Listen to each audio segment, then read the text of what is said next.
Yo, what's up, ladies and gentlemen? How y'all doing? Happy Wednesday to y'all. Hump Day is in the building, ladies and gentlemen. So good to hear from y'all on this Wednesday. Shout out to the Point Place family.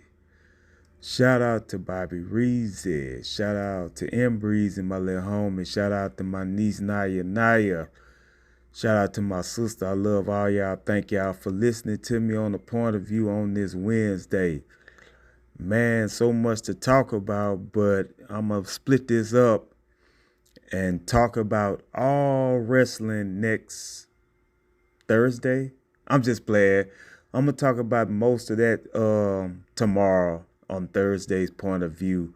Um, yeah, and I want everybody to know, it is what it is, God bless you, God keep you. Talk about the NBA a little bit. The Lakers are still riding high on their road trip. They got a game against the Wizards tonight. They better be careful playing Washington because Washington beat the Milwaukee Bucks last night. I don't know what in the what is going on with the Milwaukee Bucks. They're not playing hard. They're not trying hard. Dame is not playing, and you guys still lose. I don't know what to say about that. I don't know what's going on with them, but I would love to know what is it that they're missing. And I think I know what it is that they're missing. And that's that they're not trying hard enough to win anything. That's exactly what I think is happening with them. And I think that's exactly why they're in the position that they're in now. A lot of people think that they're going to be a first round lose, which they could be out in the first round. I don't know about that, folks. I don't know about that. And I'll say it again. I don't know about that, man. I don't think that's going to happen where they are put out or in the first round. I don't believe that there. But I will say this though. I believe that, that they need to, tighten up on what they got going on, because if they don't, then maybe, yeah, but I don't think Milwaukee will get put out in the first round. I think they'll make it to the next round this year. And then maybe after that, they might have a hard time, but I don't think they're going to get put out in the first round. That's just me talking about that. But they need to play better, especially if they're going for it, because those bottom teams, excuse me, y'all, that's the train outside. So if y'all hear that, excuse it. But the bottom teams that are in the bottom of the spot for the play-in, they're right there with them. I think, and I don't know if this is true, what I'm hearing. I think Karl Anthony Towns for the T-Wolves I heard that he was supposed to be out for the season. So if he's out for the season, that is going to be a hard situation for them if they don't, get him back, because they're going to need him. Ant-Man can do only so much. He can't do everything that, those boys can do. He just can't. And they got to figure out a way to try to help the Ant-Man. I know Nas Reed and all those boys are helping, Conley and all those boys are helping, and Gobert, but you need Karl Anthony Towns if you're going to try to win a championship, or you're going to try to get far in the playoffs. You're going to need Karl Anthony Towns. That's just the bottom line of it. Whether people want to believe that or not, you're going to need Karl Anthony Towns. And I think if he comes back and gives you guys a push, then you got a shot at it. Golden State's won 5 in a row, 7 in a row, something like that. The big question was, could they get in with could they get out of the play-in situation? No. I don't think they can, but what I think they can do is they can play to their potential to where they could get, you know, a first round play, which I think they will get, if, you know, they keep playing the way they're playing. I think the Warriors are too late. I think that I will say that, and I'm not going to lie about that, but I do believe that the Warriors are late. And when I say late, I mean they're late to trying to come out here and try to win and compete right now because they should have been did that. But as you know, there was a lot of guys that were out. Wiggins was once again out. Steph had an injury. Draymond got indefinitely suspended. Klay Thompson was not a shell of himself because he had got benched. So they had some adversity this year, but they've been able to try to ride it out, and they're trying to get into the play-in now. Do I think they're going to the NBA Finals? I don't think they are. I just don't see them making it that far. But what I do see them doing is making a little noise in the playoffs. And that's all I could say about that there, because I do believe that they can make some noise in the playoffs and try to scare the number one team right now. I think it's OKC or one of those guys.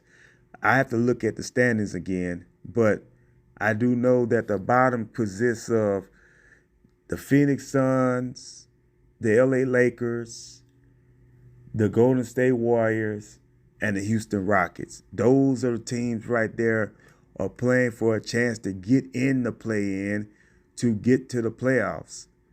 And, that's a real, real serious situation. And I'm talking like professionals. But that's a real serious situation for them because they've got to figure out how they're going to get there. And I believe they'll get there. And I'm not going to say that they can't get there, but I believe they'll get there. I believe they'll get there and probably lose in the second round. Lakers on the other end, I want to see them do what they did last year, and I want to see them get to the NBA Finals. That's what I want to see. When I see that, I want to see what the Lakers can do to get to the NBA Finals.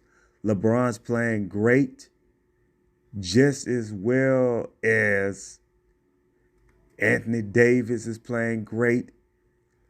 And a lot of people are not, understanding that. But I'm here to understand it because it's happening. I think that they are playing absolutely phenomenal right now, man. And ain't nobody messing with them. Ain't nobody messing with those Lakers right now. Lakers on top of the game right now. But we'll see what happens when, they go up against those guys when they count. We'll see. We'll see what happens. Like I said, I'm not going to talk about wrestling until tomorrow. I want to talk about all shows from AEW to NXT, from Monday Night Raw, The Rock and Roman. Man, you talk about some captivating stories. That's one, the Bloodline versus Rhodes and Seth Rollins. And you got to put Drew McIntyre in that mix too. But I will talk a little bit about this. I'm not going to talk about it a lot, but I will talk about this here. The two things I want to talk about. I want people to understand what I'm about to say about this. I don't want to say nothing in error. I don't want to say nothing that's not, accurate. But I will talk about what I heard and what I've seen in the dirt sheets. They're saying that the Motor Machine Guns, which is Chris Sabin and Alex Shelley, are AEW bound. And Matt Hardy's contract is up in AEW. He could possibly be coming back to WWE. I don't know about Jeff Hardy. They're saying that Jeff Hardy's hurt, so we'll have to see how that goes with the moving pieces of that. I will talk more about this tomorrow on Thursday's point of view, but I do want to talk about a little bit of this. The Motor Machine Guns have done everything they can do in TNA. That's why AEW wants them. That's why I think WWE had a shot at them. Because they have the that can bring butts and seats in AEW. And let me tell you guys something, and I'm not disowning AEW at all. I've seen this for myself live. They do not sell out arenas like WWE does. When you go to a live event or you go to a television show or you go to a pay-per-view, they are jam-packed in the arenas. Not in AEW. That's why they don't show the camera. They only show cameras of the side of the crowd that they have the most people in. When we went to Collision in Alexandria at the beginning of this year, Shreveport, at Bossier City, Shreveport, Louisiana. When we went to that AEW Collision, the crowd had nobody on the other side of the Brookshire's Grocery Arena, which is the used to be CP Tail in Bossier City, the CP Tail Arena. When we went to Alexandria at the Rapides Coliseum for WWE last month, the first Saturday in the month. No, the second week in the month of March, When we went there, that whole place was almost jam-packed. There was only one corner of the arena that was not packed, and that was because WWE had put a tape right there, or whoever, or probably people at Rapids Coliseum, either one of them, they taped it off so that the WWE cameras could be there. That's why they did that. But AEW needs an attraction like this, like the Motor Machine Guns, because I'm here to tell you, man, Chris Sabin and Alex Shelley, even though they are older, those guys still have 5 to 6 good years left in them to wrestle at a high level, and especially in AEW. Could you imagine what? And I'm gonna talk about the releases. I don't know all the people. I know some of the guys that got released from AEW Ring of Honor, and I'll talk about that in a few minutes. And then I'll talk about Matt Hardy. Well, I'll talk about Matt Hardy, then I'll talk about the AEW releases. Man, I'm here to tell you, if they sign the Motor Machine Guns to AEW, man, AEW is going to be phenomenal in the tag team division. Could you imagine the possible tag matches? FTR versus them, the Motor Machine Guns. You might see a preview. I think they already wrestle against each other in other companies, but the Young Bucks versus the Motor Machine Guns. You know, Starks and Big Bill against the Motor Machine Guns. Private Party, Motor Machine Guns. You know, the Martin guys, Top Flight against the Motor Machine Guns. Taven and Bennett versus the Motor Machine Guns. Best Friends. Man, you got so many pieces that you can put together if Shelley and Sabin signs with AEW, which I think that they are, because I don't think they're going to come to WWE. Although I would love to see them in WWE, going up against a team like the OC, who I think they've wrestled before. Maybe they have, maybe they've not, but I think they have. But man, I'm telling you, that's a big thing if Shelley and Sabin signs with AEW, and they're going to get a multi-year deal, and they are going to get the bank thrown at them because AEW is throwing the bank at these wrestlers now. Edge is Chris Jericho and Edge are one of the most highest guys that they paid in AEW from what I heard. I don't know how true that is, but that's what I read on the dirt sheets. Let me also say this too. Matt Hardy, one of the greatest wrestlers of all time, one of the greatest tag team wrestlers of all time, and one of the greatest wrestlers of all time. He's a legend. They've been wrestling for the last 30 years when they were like 14 years old, 15, 14 years old. Let me say this. If Matt Hardy re-signs with WWE, guess what's going to happen to Matt Hardy when he comes back? Matt Hardy is not going to be an attraction, guys. He may be a semi-attraction, but he is not going to be a main attraction. He is going to be a bona fide jobber. Yes, I said it, and I don't want anybody to believe that I'm talking rough about it, but I'm telling you what I know. Carlito's been back in WWE for now, going on close to a year? And Carlito is a jobber. Carlito is not being taken serious like he was his first go around. He is there to build up talent by losing to talent. And you think that's not going to happen with Matt Hardy? Yes, it is. If he comes back there, let me tell you what's going to happen. He's going to get the rub at first because the fans are going to be glad to see him. WWE Universe is going to be glad to see him back in WWE. But will they take him serious? That's a huge question. They did it with Rob Van Dam when he came back. Rob Van Dam was hot when he came back in 2013. Guess what happened to Rob Van Dam later on that year? In matches with Alberto Del Rio, getting his face kicked in, losing. Not winning, but losing. And I'm telling you guys, be careful. Because that's exactly what's going to happen to Matt Hardy if he comes back to WWE. He is going to become a jobber.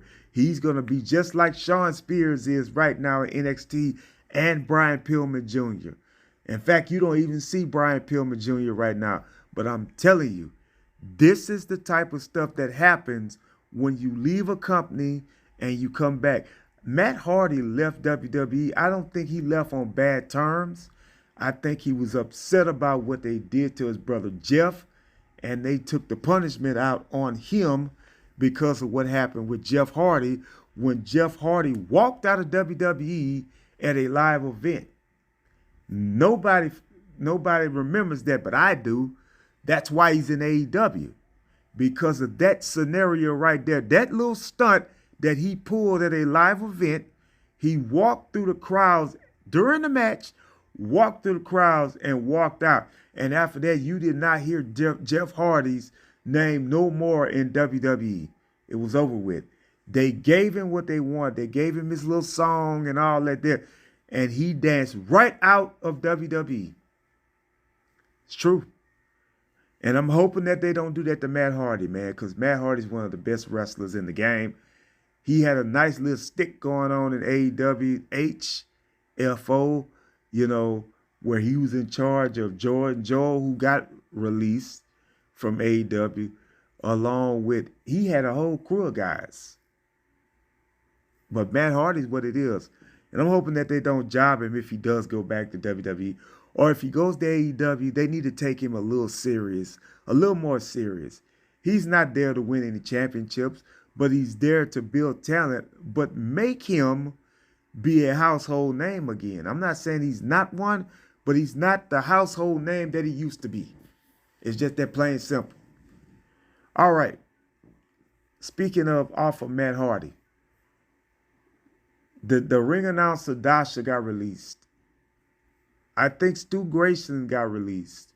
Gravity got released. And Anthony Henry got released. Parker Boudreaux, the second coming of Brock Lesnar, he got released from AEW. You're asking why they're doing this. I'm going to tell you why they're doing it. There's two reasons why they're doing it. They're breaking the bank by releasing these stars, they're saving money so they can break the bank on the next team or the next big talent that they got a chance of getting. I tell you this, if they get Shelton Benjamin, which there's a lot of rumbling saying that AEW is interested in him. If they get Shelton Benjamin, you don't think they're going to put some millions on that boy? Yes, they are. They're going to put some millions on Shelton Benjamin because they know what he can do in the ring. One of the greatest pure athletes in the business, and that's Shelton Benjamin. Parker Boudreaux, he was in WWE, they let him go. He was in AEW, they let him go. I guess he goes to TNA now.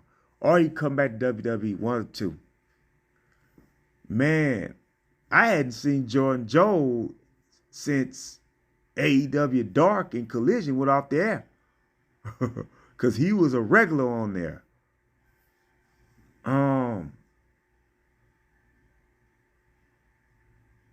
Nah. They are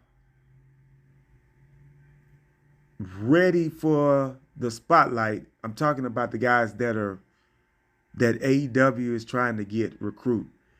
They spent the money on Ospreay. They spent the money on Sasha Banks. They spent the money on Okada. They spent the money on Edge when they brought him in. They're breaking off the money. But they got to pay them. They got to pay these people. And I'm quite sure they will. What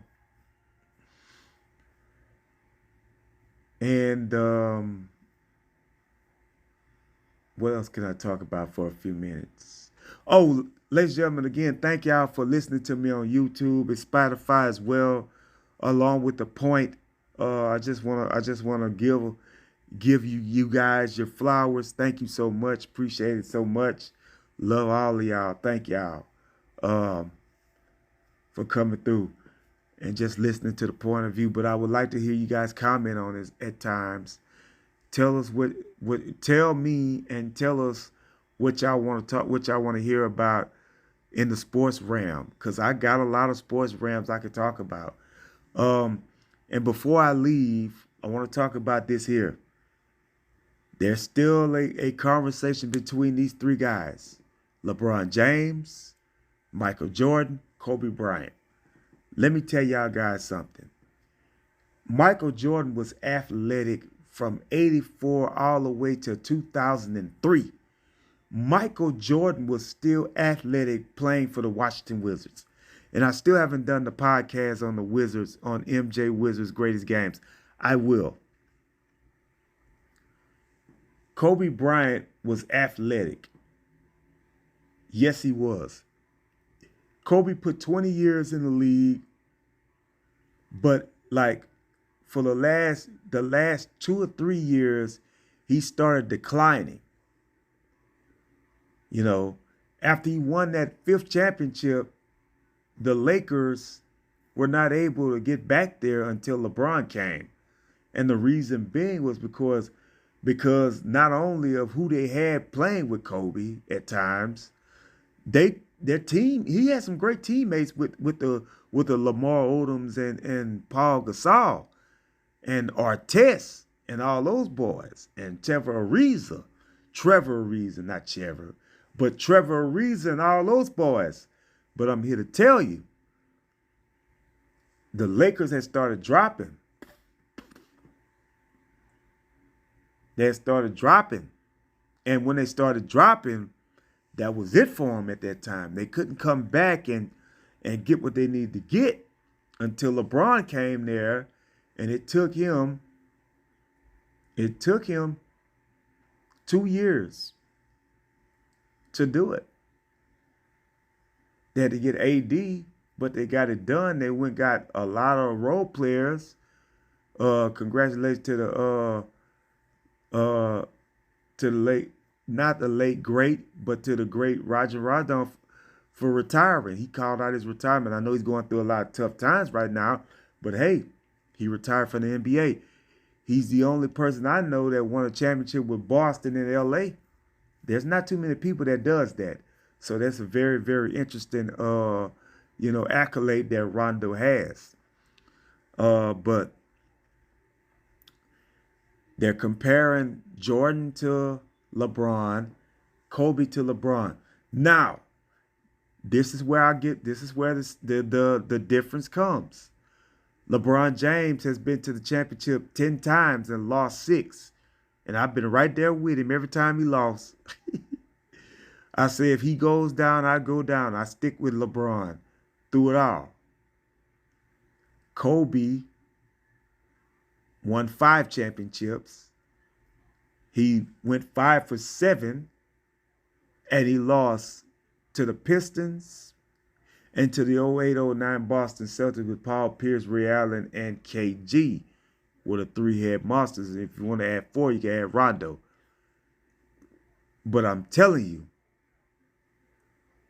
Michael Jordan got them all beat. He won 6 championships, and all 6 times he went to the NBA Finals. Does that make that makes Jordan one of the greatest champions of all time? But what LeBron James is doing, Michael Jordan and Kobe Bryant could not do this, man. I'm not saying LeBron's the greatest of all time. I'm not saying that. He's the greatest scorer of all time because he's the #1 scorer in the NBA history. And I do believe, I keep telling you this, he will retire with at least 43 to 44,000 points. Because if he keeps playing the way he's playing, he can play till he's about 44 years old. But I think he's going to give it up at 41. I do believe that because LeBron James is a physical specimen, man. And there's nobody that can contain him, man. And that's the thing that all these teams need to watch out for. If LeBron's healthy throughout these playoffs, he don't get hurt, that ankle don't bother him to where he has to sit out games, man, you guys better watch out for the Lakers, man. Because I'm telling you, LeBron James turns it on in the playoffs, man. Can he still do it at 39? We'll see. We will see, man. But I'm telling you guys. And that's just how I think about that there. This time I'm really going to go, guys. Before I leave, I want to pay my respects to the late, great Lou Gossett. And for those of you that don't know who Lou Gossett was on all movies. He was he was with Chuck Norris. He was on Good Times. Lou Gossett was a great actor, man. He used to crack me up, but I respected him when he was serious. He died last week. I never said anything about it, but I read it, but I just want to talk about it now. God bless Lou Gossett, Keep him, in everybody's prayers along with his family, And on that note, I'm going to leave and I'm going to say God bless you, God keep you, enjoy your day.